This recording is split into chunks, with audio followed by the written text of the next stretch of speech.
Hey, it's Lisa Marie again. Listen, Jennifer's out of town with her mom and her aunt, so I thought I'd pop in and say hello. How's everyone doing? And ask if anybody has any questions about picking places to travel. I have been asked before, how do I choose where we travel, where we're going, that sort of thing. And a lot of it has to do with just things that have intrigued me through books, through movies, through television shows, uh, through family connections, that sort of thing. And some of it's really a lot more random. But I wanted to offer a couple of suggestions for people who are having a hard time deciding. So, first and foremost, I grew up with grandparents who lived really close by, and they had a basement with a huge world map on the wall and a globe and a chess set and a giant dictionary on its own stand. And for me, that really set a lot of the tone for wanting to explore the world around me a little bit more.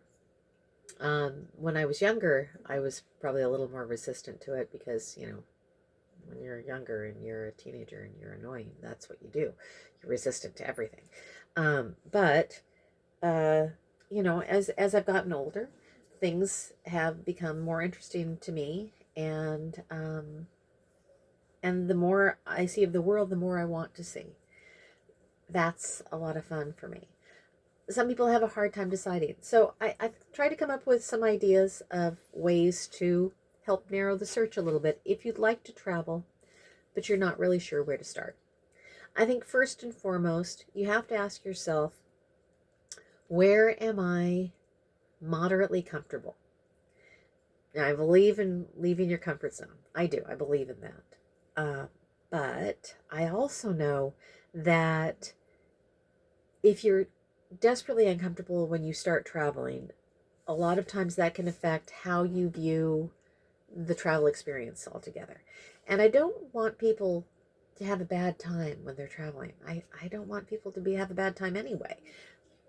But I think that there are ways to make things maybe a little challenging, but not too challenging right off the bat.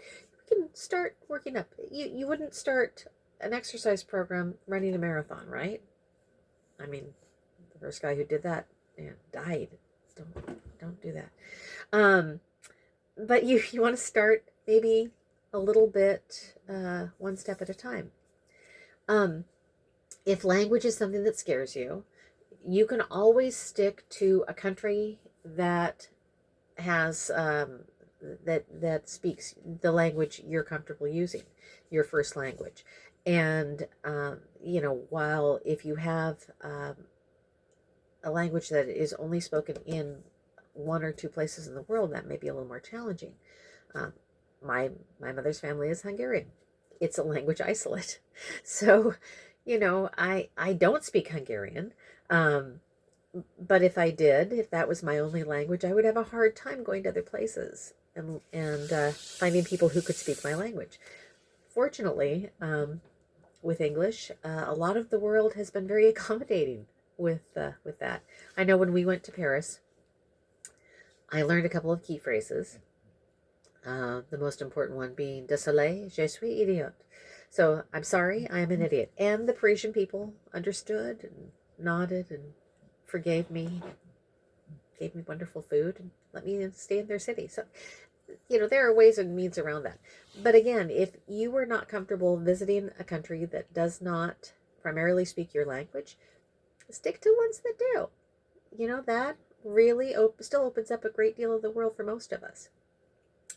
The other thing you want to think about is really how much time you have to devote to your first trip. If you would like to go to the other side of the world, you really do need to think about how much time you can spend on that. I live in the Pacific Northwest, and I would love to see parts of Australia and New Zealand. But you can't do a long weekend flying from the Pacific Northwest to Australia. Or if you can, you're a better, stronger person than I am. Entirely possible. In fact, likely. Why not? I can't do that. I need a little more time. But if I have a week off, I can look around and say, well, where can I go that is a reasonable distance that allows me the time to enjoy the experience of being in this location, even if I only have 3 to 5 days in that spot. The farther you go, the more time you have to give yourself really to make that trip worth it, I think. And then the other thing that's really, really handy is obviously the resources that are available to us on the internet.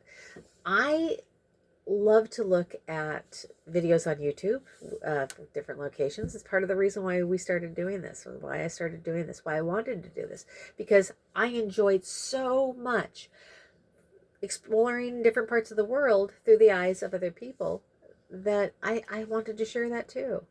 There are a couple folks who really made my trip to Scotland manageable when we went in September. And I'll include links to that in the information down below.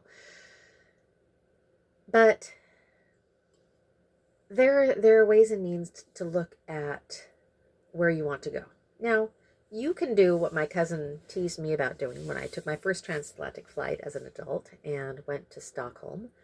He mimed opening up a map and sticking a finger on it. He wasn't far off. It started off as a joke, and the more I read about Sweden and Stockholm, the more I thought, oh my gosh, this is an amazing city. I have to go here. I have to see this. We were supposed to go with a group. Everybody else ended up having to cancel, and I went by myself. I don't regret it. I would have liked to have gone with someone else, but I don't regret going. It was as beautiful. It was more beautiful than I had imagined. It was more beautiful than the internet told me it would be. It was prettier. It was more interesting. The history was more fascinating than anything I had ever experienced in terms of visiting another country. So, again, if you get a chance to do that. And I don't speak really any Swedish. I attempted to learn some, and a friend of mine who is Swedish told me, you're going to get it wrong, and we're going to laugh at you. So I don't know that everybody in Sweden would have laughed at me, but he made a fair point. Swedish is a challenging language. So I went there. I had a few words and a few phrases written down, and every person I attempted to speak to and say hello to would immediately address me in English. I remember asking one young lady, how did you know? How did you know? What gave me away? And she said, well, the Stockholm Guide in English that you're holding was my first clue. Yeah. Wasn't one of my stellar moments. Anyway, another great way to decide where you're going to go is to, like I said, use the some of the tools that are available online. And one of my favorite tools is a website called Kayak. And Kayak has an explore option. And I'm going to show you just a little piece of it, just a little bit. This is the explore option. I am not as tech savvy as I would like to be. And I know there's a way to film things on my computer. Unfortunately, I haven't quite worked that out yet. So at this point, we're going to just film the screen with my phone. But the really neat thing about the Kayak option is that you can put in a departure location. You can say any location for arrival, and then you can pick a time of year that you'd like to go. And Kayak will show you the prices. Let me just show you. Hang on. So let's say I'm flying from New York City, and I want to explore the options of using all of the airports in New York City. I want to go anywhere, and I'd like to say, well, you know what? Let's go in May of 2023. I'm going to give it 10 days. Yeah, that'll be good. 10 days. And then I'm going to go ahead and search. Now, what's really cool about this option is that it will tell you where your flights are that are good prices. So I could fly to London from New York City for $340. I could fly to Paris for $346. I could fly to Barcelona for $384. And that right there is worth considering. Because, my gosh, if you can get a round trip ticket, oh, look, Copenhagen, 325. What's wrong with that? Not a doggone thing, I think. If you can find a great deal, especially on your first trip, why wouldn't you do that? It's much more fun to spend the money that you have on enjoyable experiences rather than just your plane ticket. I don't really like spending full price for plane tickets. It's never been my favorite thing. So, if you don't have someone named Lisa Marie living in your house, and you don't want to just hand over the responsibility of picking where you're going to someone else, then these are some options to have.